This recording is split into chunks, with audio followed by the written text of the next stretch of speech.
And again, I always put my thread on my thread stem, or whatever that thing is called, upside down, because I want my thread to come off the spool in a clockwise motion. And I'm going to rethread my machine.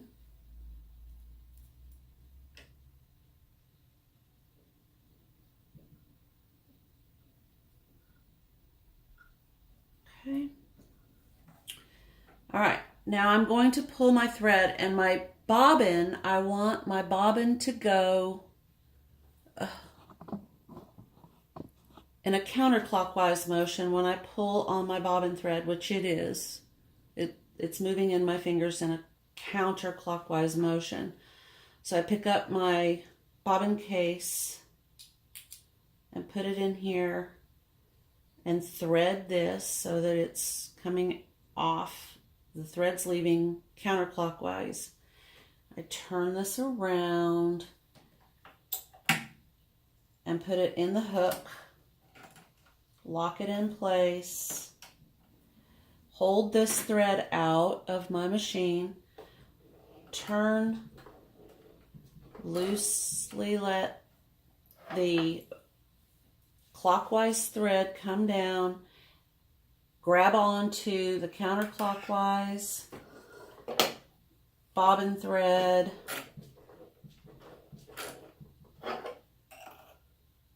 oh, almost that time. I never have this trouble, but because I'm showing it, okay, there we go. And I look and I see that the bobbin thread has definitely hooked over the top of my sewing thread, so I know that it's threaded correctly.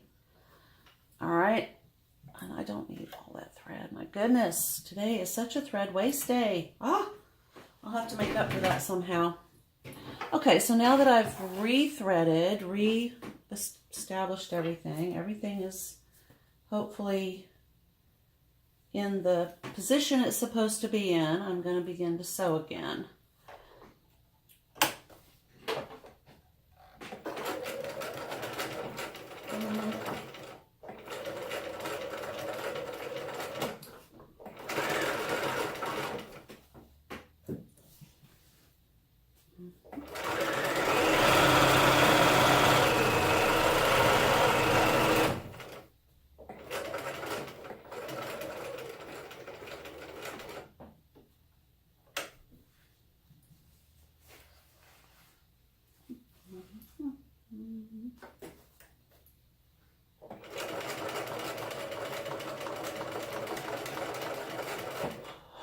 Okay, I think I'll keep going. I do need to cut out my make sure these are lined up. I can see through this fabric, so that's how I'm cutting out my 1-inch squares for the box corners.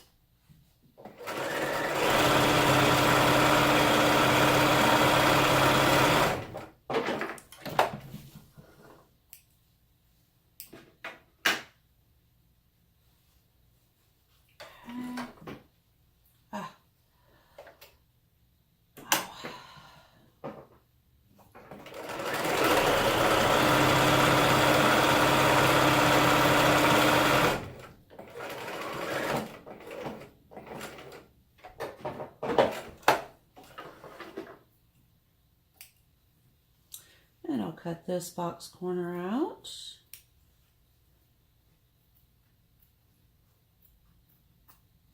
Okay. And keep stitching. And this is where I'm going to find out. I may need to leave an opening here. So I'll do a little bit of stitching on each side and then not all the way closed. Obviously, I wouldn't be able to reach in to get it to turn out, even if my zipper were open. Okay, so we'll just leave a small opening. All right, now if I had pinking shears, this is where I would go and cut I can't stand raggedy edges, but I haven't made that purchase. I used to have a nice pair. Oh, this isn't stitched on there very well, is it? Nope. Alrighty, that's a good thing I saw that. But I honestly could not tell you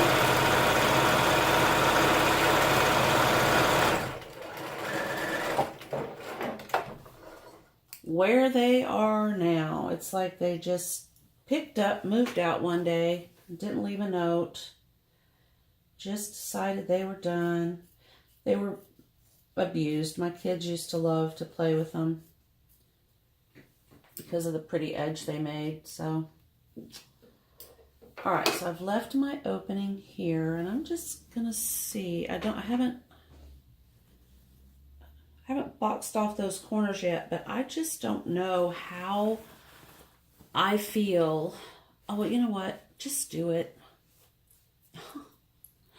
If all this work and effort is for nothing, if this just does not turn out the way you want it, you've learned something along the way. That's what I'm going to tell myself. Okay. Here we go. And I'm going to use the width of my foot on all 4 corners.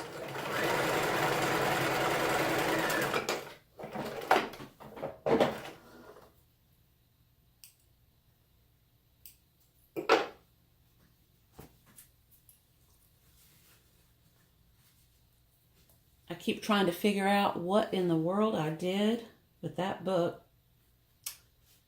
5 Little Peppers and How They Lived.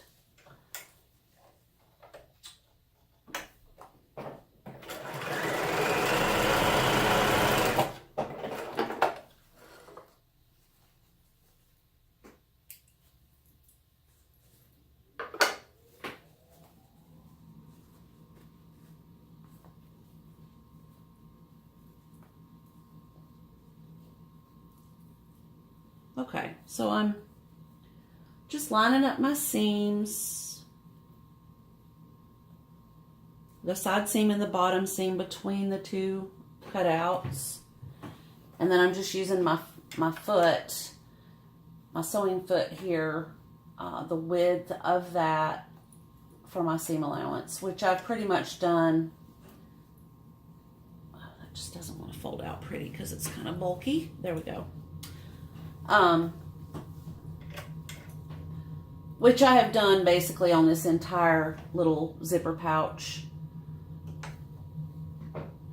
project.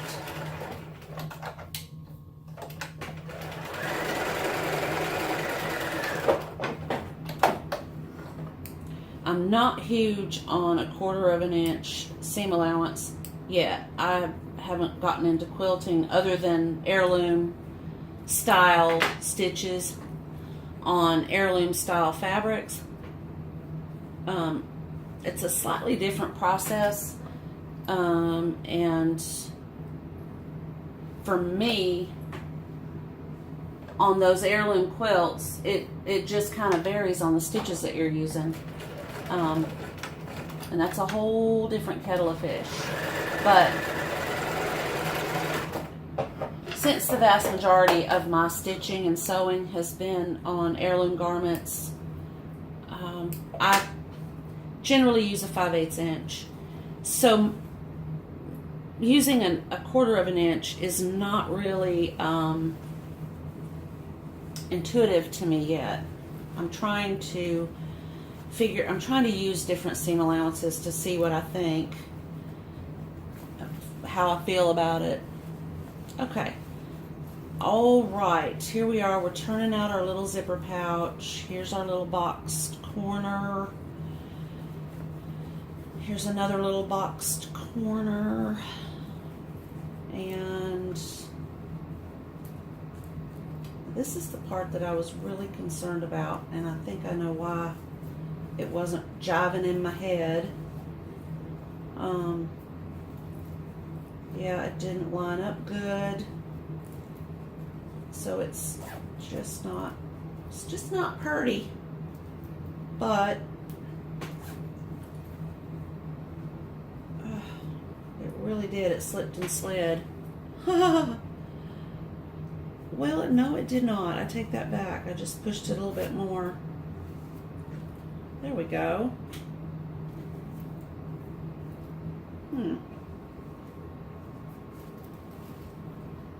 All right.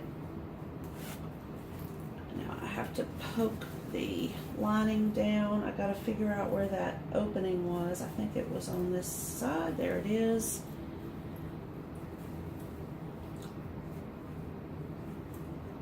And I'm just going to fold this in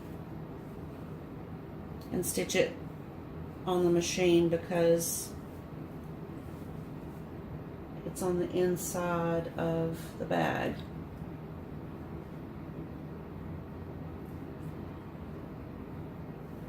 And I'm going to show you another idea that I had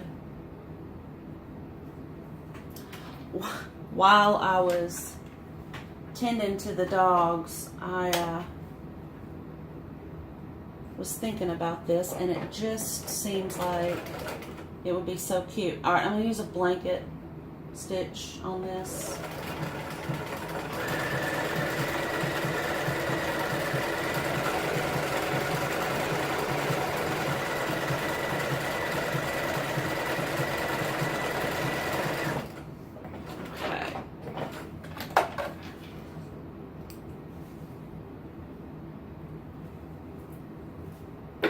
That will kind of allow it a little ease when I poke it back through and get the corners all stitched in.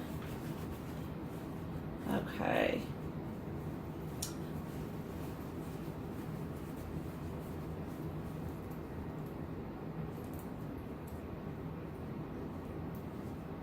Poke this out about as far as I can get it. There we go. I'm going to take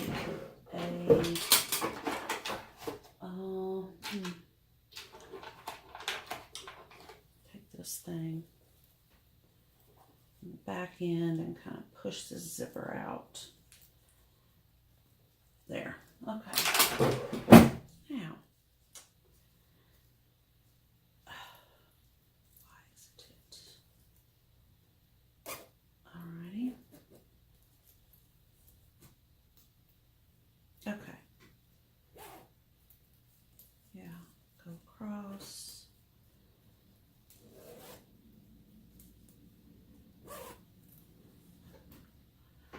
So, oh, you can't see it, can you? My goodness. Here. I've just gotten completely caught up in what I was doing.